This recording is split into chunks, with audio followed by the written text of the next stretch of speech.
Hey everyone, this is Kimberly with Television. Thank you for joining us for the overview training on SHL's iAssess platform. We do offer a in-depth training, so you're welcome to join that if you would like to see more about the platform.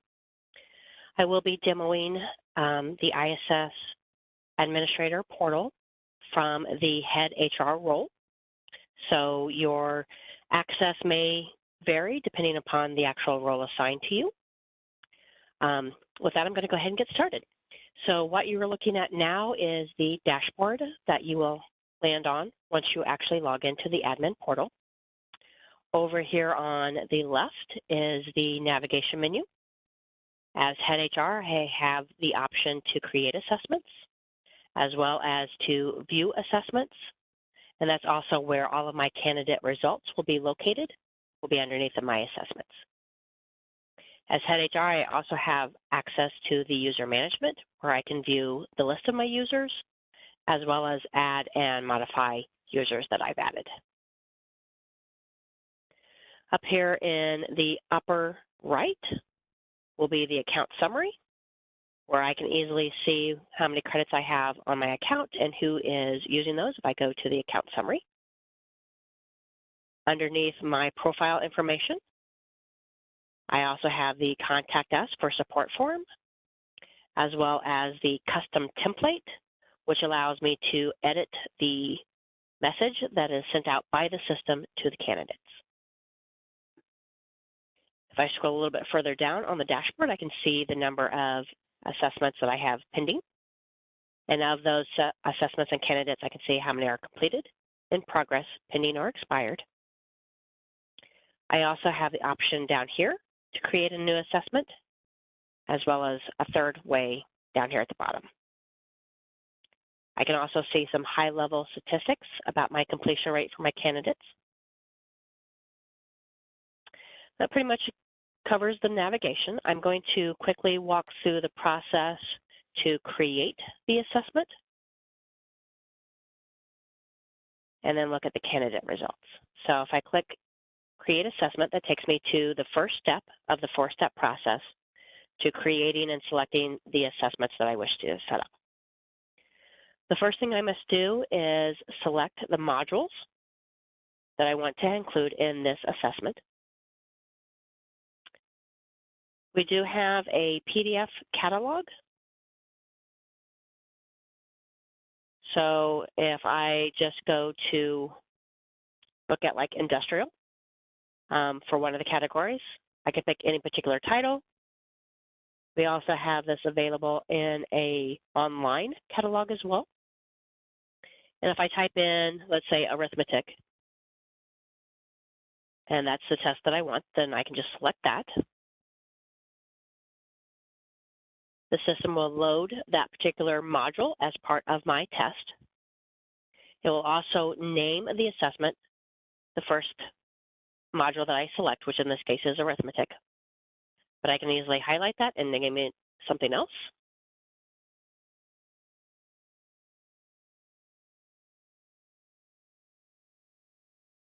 Let's say it's a line worker in a factory. So if I need to add additional tests, I click down here where it says Add More.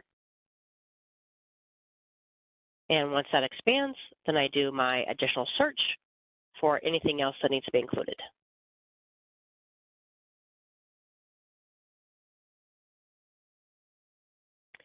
So let's say it was the basic industrial skills.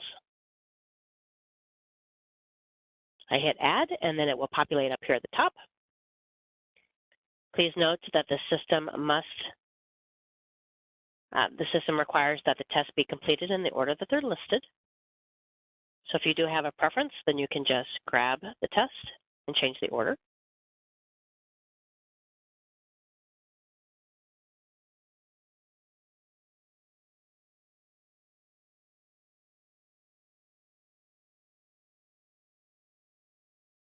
If I've selected all of the modules that I want, then I can come down here to the bottom, Save and Next, takes me to the second step. For most, the proctoring features is an added service. So this will be disabled on most accounts. From there, on the second step, I can just confirm the information for my assessment modules. So here's my test, the number of questions, estimated duration. Again, these are not timed tests, so it's just an estimate. I can pick my language dropdown if it's available in another language. I can also pick my mode of delivery. By default, the desktop laptop will always be enabled. Mobile app is not currently available for the KX content. And then if it is available on a mobile device like a smartphone, then I can have that feature turned on and off as appropriate for how I want to have my candidates take the test. Last item on the environment is the candidate details. This basically just asks the candidate to reconfirm their information. Normally it's going to be just their name and ID. You can create a custom form if needed. Since I am just going to stick with the basic information, I'm going to hit Save Next, takes me to my third step. Third step is the shortlist criteria.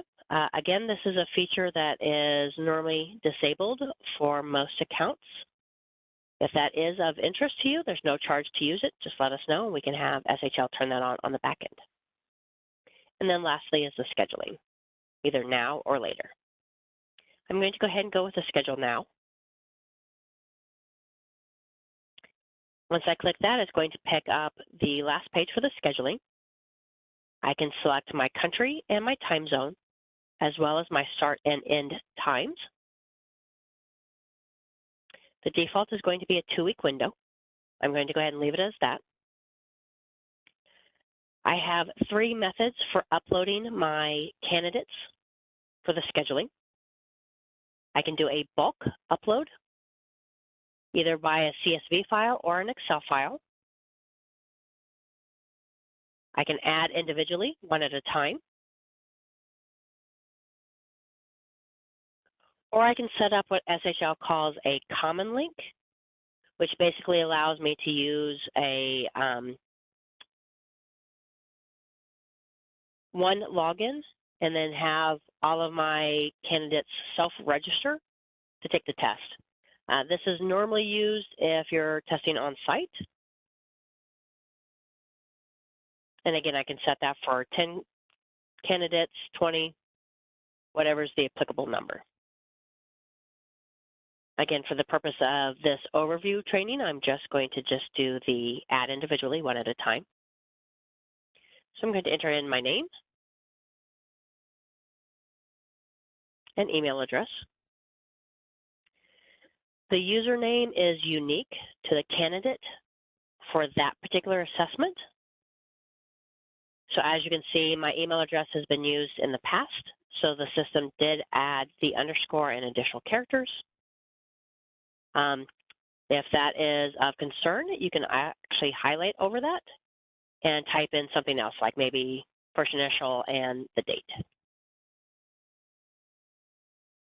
I can also preview what the system has assigned as a default password. And again, that is something else that can be overwritten if I want to do something a little easier. Everything else underneath the scheduling is optional, mobile and date of birth. If I have a second candidate, then I can add that here. Next, underneath the scheduling is the completion alert. This is an open field, so basically anyone who needs to be notified that the candidate has completed their assessments, you just type in their email. If you have more than one person, then you just separate that with a comma and type in anyone else that needs to be added. Lastly is the candidate notifications. By default, the system is going to send this out via email to your candidate. If you have included a cell phone number, they can receive a text message about their assessment. You can also select the particular template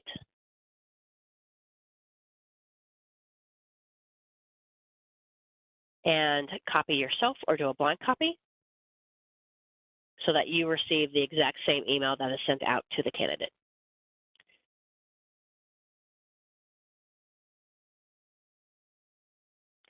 The alerts are not standard on all accounts, but if you want to set up a reminder, you easily can set that up here, or again, notify your Televation contact, and we can have that added to your account. Once you've got those basics, then you just hit the schedule. It's going to reconfirm the information. I hit proceed, it's going to give me the notification here. I click OK. It's going to take me over to the My Assessment page, where it will list my date with most recent on top, anything that I've currently set up.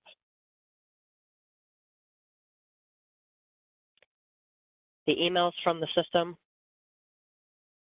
will look like this. So they will all come from a do not reply at AMCAP Mail, and it will provide the URL for the candidate, as well as their username and assigned password.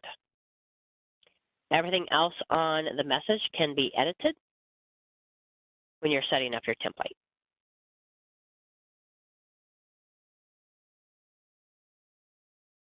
Underneath the My Assessment tab, I can see a list of all of my assessments.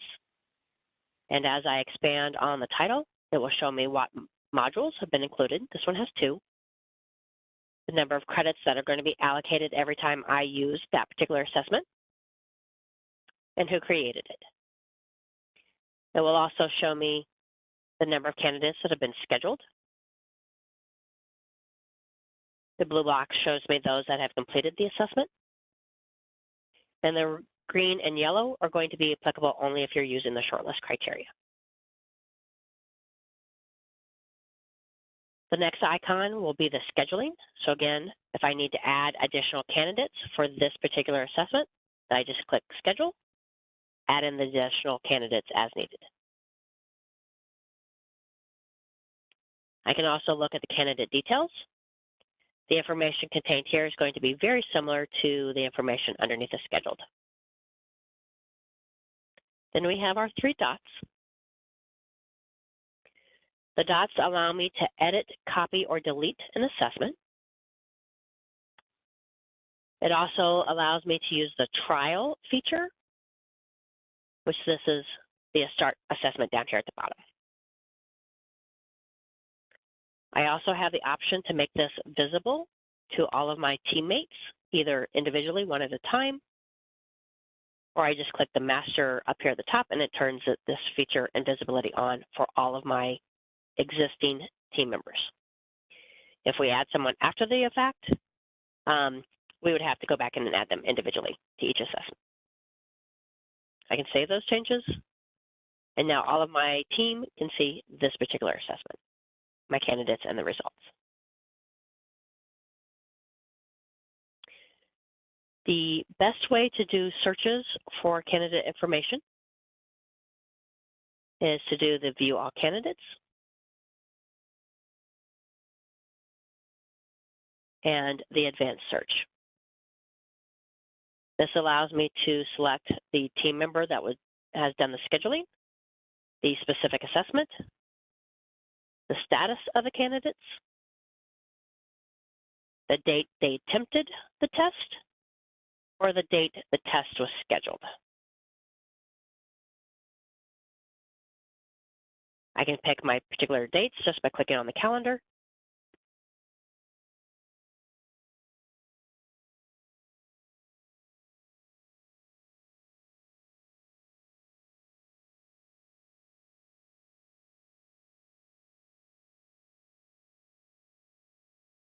And then do my search. I can also do my a name up here. So again, if I went to look for Charlie Brown, I can see that it only has 1 test that he's taken during this time period.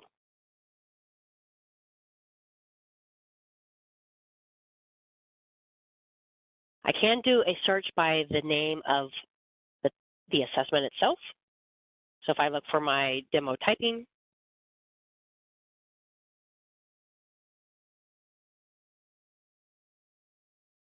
I can see I have 21 candidates and 12 of them have been completed If I click here, I'm going to see a list of all of my candidates. And to see the report, I can just click on the report icon here. If I need to reschedule them, then I can click on my little dots and then just hit the schedule again. If I click on the report, it's going to enter as a second tab. The PDFs look something like this for the KX content. This one's a counting test, but again, the format's very similar. Candidate name, ID, date, name of the test, percentile and score, if available. If IBM provided the global average, it's going to be listed here.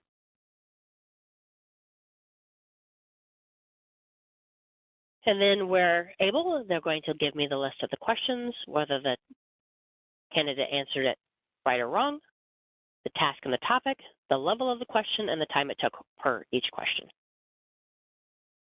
We will also have question level statistics and topic level statistics. Again, this one's fairly simple since it was just counting.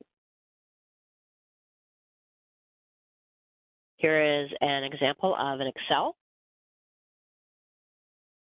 So again, if I scroll down, here's my detailed report, question number, whether they got it right or wrong, task, topic, level of the question, and the time.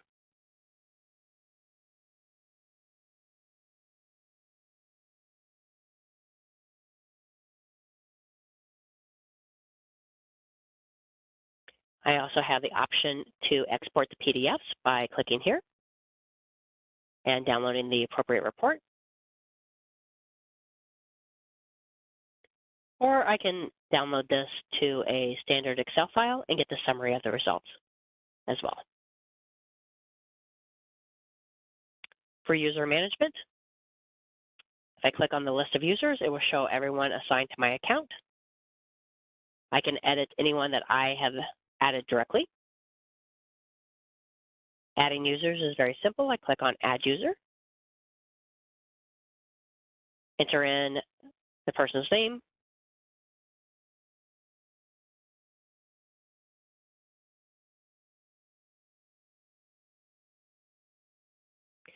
the system will default to using the email as the username.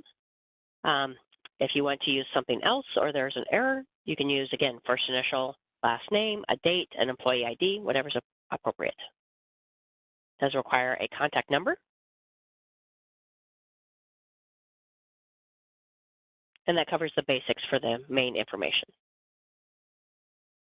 Once I have that, I can select the role appropriate for this particular new person, whether it's head HR, which gives them access to everything, recruiting manager, recruiter, and so on. Once I've set the appropriate position or created a new one, I can hit Set Permissions, and they will receive an email with that information. The login credentials will look like this. And again, once they receive this from a Do Not Reply at AMCAP Mail, they can click on here and verify their email and finish setting up their account.